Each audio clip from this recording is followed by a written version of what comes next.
দর্শক, শুরু করছি জাস্ট গেল ১ সপ্তাহের খবরগুলো দিয়ে।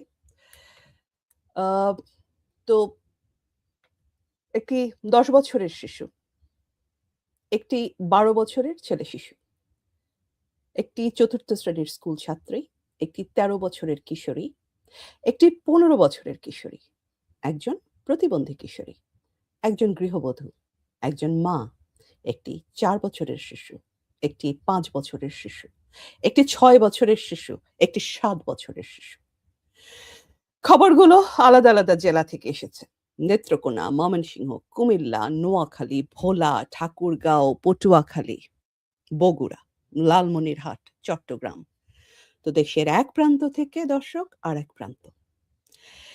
এই বাচ্চাদের কেউ ধর্ষণের শিকার, কেউ নিখোঁজ, কেউ ধর্ষণ থেকে অন্তঃসত্ত্বা হয়েছে। কোনো নারীর বস্তাবন্দি অবস্থায় পাওয়া গেছে কোনো নারীকে। কেউ আর জীবিত ফিরে আসেনি। এগুলো দর্শক কোনো বছরের হিসাব না, কোনো মাসেরও হিসাব না। এগুলো জাস্ট বাংলাদেশে ১ সপ্তাহের খবর। গত মাত্র ৭ দিনের ঘটনা। প্রতিটা খবরের শেষে এগুলো আমাদের খবর। কিন্তু আসলে প্রতিটা খবরের শেষে পড়ে থাকে কয়েকটা ভাঙা জীবন। কয়েকটি মৃতপ্রায় পরিবার।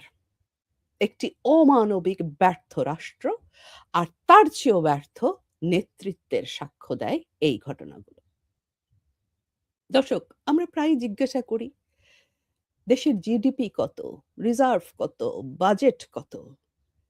কিন্তু দর্শক, আমরা কিছু প্রশ্ন করি না, যে প্রশ্নগুলো আমাদের করা দরকার।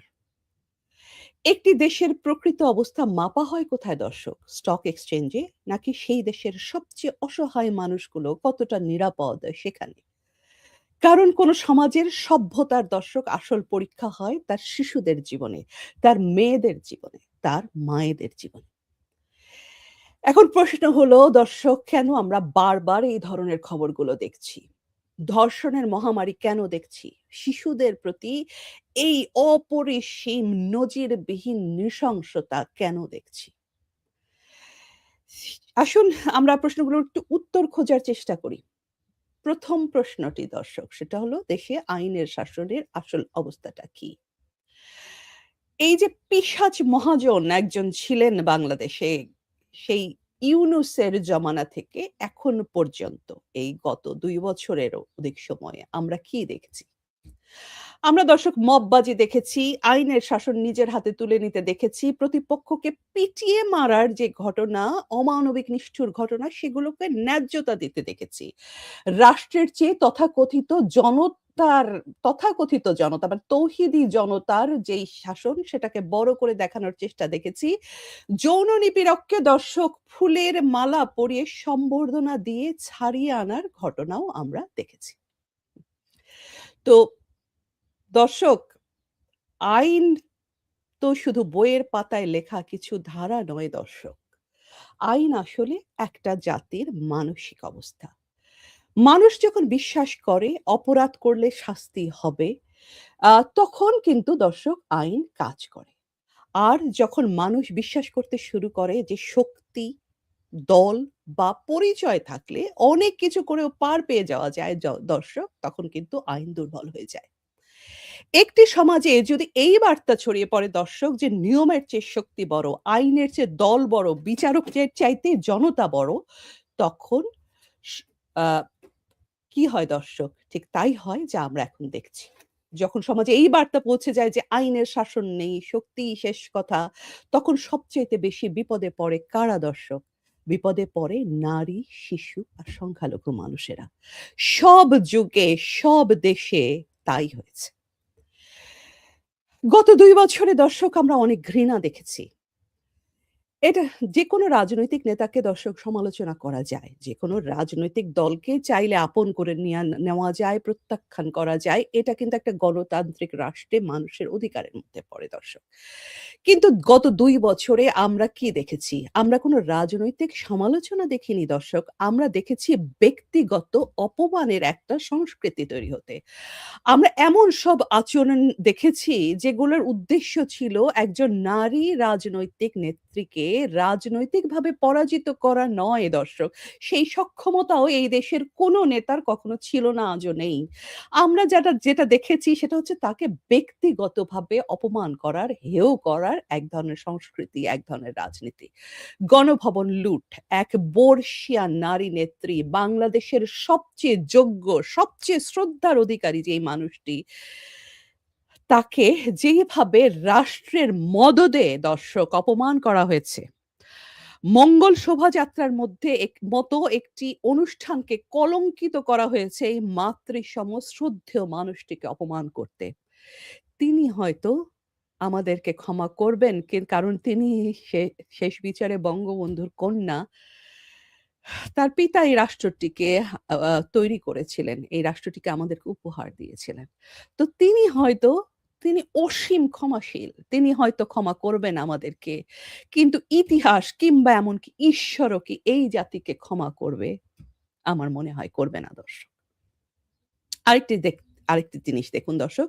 আ ২০২৪ সালের যে তথাকথিত জুলাই আন্দোলন, সে আন্দোলনটা কিন্তু দর্শক শুরু থেকেই নারী বিরোধী।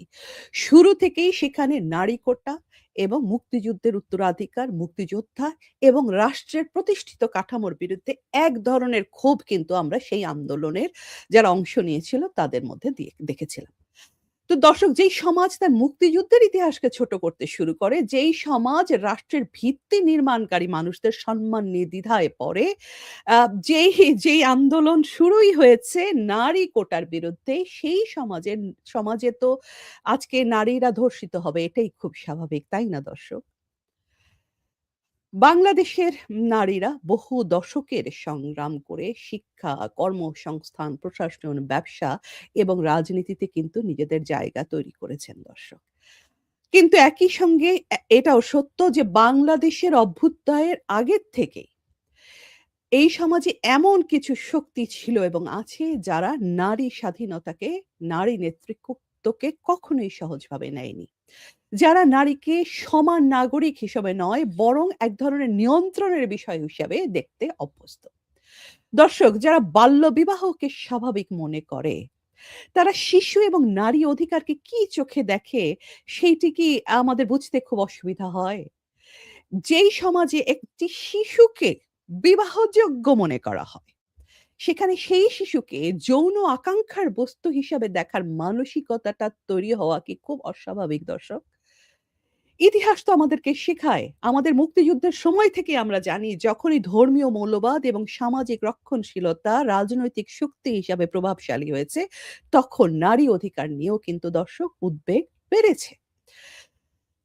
যেই জামাত ১৯৭১ সালে সংগঠিত লক্ষাধিক লক্ষাধিক নারী ধর্ষণ এবং যুদ্ধাপরাধ এবং গণহত্যার ইতিহাসের সঙ্গে অবিচ্ছেদ্যভাবে জড়িয়ে আছে, সেই জামাত রাজনৈতিকভাবে বাংলাদেশে যখন শক্তিশালী হলো, তখন সেই দেশে মানুষ শুধু বাংলাদেশের ইতিহাস নয়, নারী স্বাধীনতা নিয়ে যে উদ্বিগ্ন হবে না, সেটা না হওয়ার কি কোনো কারণ আছে দর্শক? সেটাই তো স্বাভাবিক।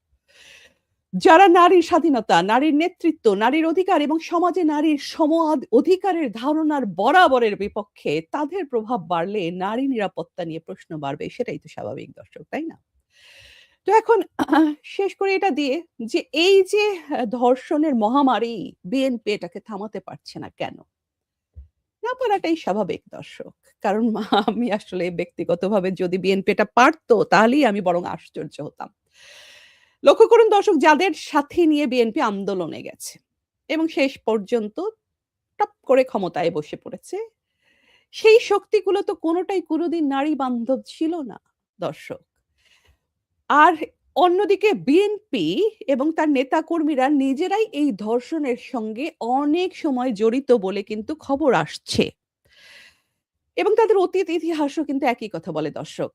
এই জাস্ট গত ৫ই জুন রাজশাহীর পুঠিয়া উপজেলায় এক নারীকে সংঘবদ্ধ ধর্ষণের অভিযোগে বিএনপি এবং সহযোগী সংগঠনের ৫ নেতাকর্মীর বিরুদ্ধে থানায় মামলা হয়েছে দর্শক। আ সেই নারী সন্তানের মা, ৪৬ বছর বয়স্ক সেই নারী, সেও রেহাই পায়নি এদের হাত থেকে। ২০২৫ সালের শেষের দিকে এবং ২০২৬ সালের মাঝামাঝি পর্যন্ত দর্শক আমি বলব যে দেশের বিভিন্ন স্থানে বিভিন্ন বিএনপির অঙ্গ সংগঠনের যুবদল, ছাত্র দলের নেতাদের বিরুদ্ধে শুধু ধর্ষণই নয়, ধর্ষণের সময় ভিডিও চিত্র ধারণের মতো গুরুতর অভিযোগে কিন্তু মামলা হবার সংবাদ পাওয়া গেছে। সপ্তাহের পর সপ্তাহ ধরে এই সংবাদগুলো কিন্তু আমরা দেখছি। এবার একটু বিএনপির অতীত ইতিহাসের দিকে তাকাই। দর্শক, বিএনপি জামাত যখনই ক্ষমতায় এসেছে এটা কিন্তু নতুন কিছু নয়। ২০০১ সালের জাতীয় নির্বাচনের পর বিএনপি জামাতের জোট যখন ক্ষমতায় আসে তখন দেশব্যাপী সংখ্যালঘু সম্প্রদায়ের উপর হামলা এবং নারী ধর্ষণের অভিযোগ কিন্তু গুলোকে আপনাদের মনে আছে দর্শক? যার মধ্যে সিরাজগঞ্জের জাস্ট একটি ঘটনায় ২০১১ সালে বিএনপির ১১ জন নেতাকর্মীকে দর্শক যাবজ্জীবন কারাদণ্ড কিন্তু দেওয়া হয়। ২০০১ সালের আ আ ২০ অক্টোবর তো ক্ষমতা আ গ আ সরকার গঠন করে বিএনপি। তারপরে প্রতিটি জেলায়, জেলায় যে এই রকমের হত্যাযজ্ঞ এবং ধর্ষণ শুরু করে, সংস্কৃতি শুরু করে বিএনপি জামাতের নেতাকর্মীরা। শিশু ধর্ষণ, মায়ের সামনে মেয়েকে ধর্ষণ, স্বামীর সামনে স্ত্রীকে ধর্ষণের মতো ঘটনাগুলো কিন্তু তখনও আমরা দেখেছিলাম দর্শক। তো দর্শক, পাপের বিচার সবসময় আদালতে হয় না দর্শক। কিছু বিচার কিন্তু সময় করে। আর কিছু বিচার করে প্রকৃতি নিজে। প্রকৃতি বজ্রপাত করে না, অলৌকিক কোনো শাস্তিও দেয় না দর্শক। প্রকৃতির সবচেয়ে নির্মম শাস্তি কি জানেন দর্শক?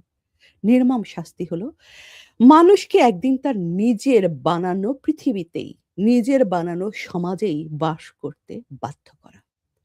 আর তখনই কিন্তু মানুষ বুঝতে শুরু করে সে আসলে কাকে ফেলে কাকে ঘরে ডেকে এনেছে। সে আসলে কাকে হারিয়ে ফেলেছে দর্শক। বাংলাদেশের মানুষও আজকে বুঝতে শুরু করেছে যে তারা কাকে হারিয়ে ফেলেছে। আর কার বদলে কাকে তারা ডেকে এনেছে। তাই না দর্শক?